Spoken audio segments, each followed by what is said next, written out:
Ang pakikipagsapalaran ng magkapatid na sina Ephraim at Bert laban sa mga aswang at tiktik sa malayong bayan ng Kalawitan, may dalawang magkapatid na kilalang mandirigma ng kanilang nayon, sina Ephraim at Bert. Lumaki silang sabay na tinuruan ng kanilang amang si Mangkardo, isang batikang mangangaso, ng iba't ibang paraan ng pakikipaglaban at pagdepensa laban sa mga nilalang ng dilim. Isang gabi, kumalat ang balita na isang buntis na babae mula sa kabilang baryo ang nawawala. Ayon sa mga matatanda, tiktik ang may kagagawan, isang uri ng aswang na lumalabas tuwing kabilugan ng buwan upang sumipsip ng dugo ng mga nagdadalang tao. Agad na ipinatawag ng punong bayan ang magkapatid na sina Ephraim at Bert upang hanapin ang nawawalang babae bago pa ito tuluyang mapahamak. Mabilis na naghanda ang magkapatid. Si Ephraim, ang nakatatanda, ay kumuha ng kanyang bolo at panangga na pinahiran ng bawang.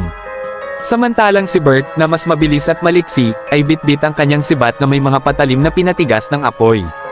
Habang naglalakbay sila papunta sa kagubatan kung saan huling nakita ang buntis, naramdaman nila ang biglang pagbabago ng hangin, bumibigat at tila malamig na hininga ng mga aswang.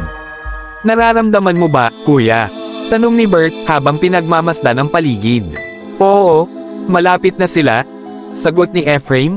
Hindi maalis ang mga mata sa kagubatan. Habang papalapit sila sa gitna ng kagubatan, biglang bumagsak mula sa itaas ang isang tiktik. Ang kanyang pakpak ay malalaki at malagkit, ang dila nito'y mahaba at pumapailan lang sa ere na tila isang ahas. Agad silang umatras, ngunit mabilis ding umikot si Bert, hinagis ang sibat at tinamaan ang pakpak ng nilalang. Nagpalikaw-likaw ito sa hangin, napaatras, at nagsimulang lumipad papalayo. "Huwag natin siyang hayaang makatakas," sigaw ni Ephraim, at sinundan nila ang sugatang nilalang patungo sa isang lumang kuweba. Sa loob ng kuweba, natagpuan nila ang nawawalang buntis, nakagapos at tila wala ng malay.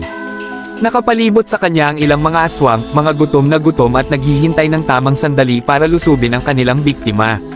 Ngunit hindi nagpatumpik-tampak ang magkapatid.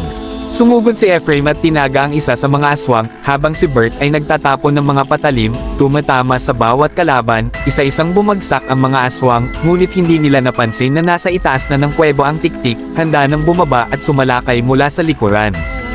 Bago pa man ito makalapit, naramdaman ni Ephraim ang malamig na hangin mula sa likod. Agad siyang umikot at tumalon, inundayan ng bolo ang tiktik, at tinamaan ito ng diretso sa dibdib. Bumagsak ang tiktik na nangingisay, at sa wakas, natudukan ang takot na dulot ng mga nilalang ng dilim. Matapos ang matagumpay na laban, iniligtas nila ang buntis at dinala pabalik sa nayon.